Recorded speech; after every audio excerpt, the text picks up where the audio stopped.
peut-on se passer des néonicotinoïdes?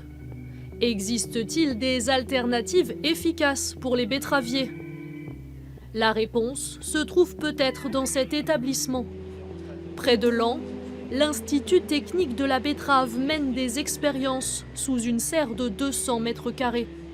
À l'intérieur, une centaine de cages renferment des plantes sous haute surveillance. On a apporté 10 pucerons par betterave. On les a comptés le jour où on a inoculé les betteraves. Le lendemain, nous avons recompté les pucerons pour voir si c'était toujours vivant. Et ensuite, nous avons traité cette plante avec un biocontrôle. Et toutes les semaines, nous contrôlons chaque feuille de betterave pour voir la présence de pucerons ou pas sur les betteraves et l'efficacité. Pour encore plus d'efficacité, l'Institut élève sur place 1 million de pucerons porteurs du virus de la jaunisse. De quoi multiplier les essais sans prendre de risques.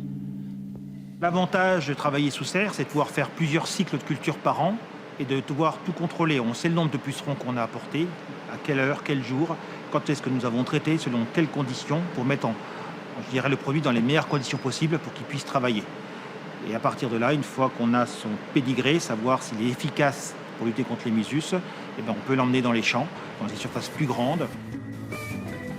En 4 ans, des dizaines d'alternatives naturelles ont été expérimentées dans les fermes pilotes. Huiles essentielles, lâcher d'insectes, utilisation de champignons. Pour le moment, l'organisme ne trouve pas de solution aussi efficace que les néonicotinoïdes ou que les produits utilisés actuellement. Ce qu'il faut bien comprendre, c'est que les aphicides TPK Movento qu'on connaît bien, ils ont une efficacité de 70 à 80%. C'est ce qu'il y a de plus efficace aujourd'hui.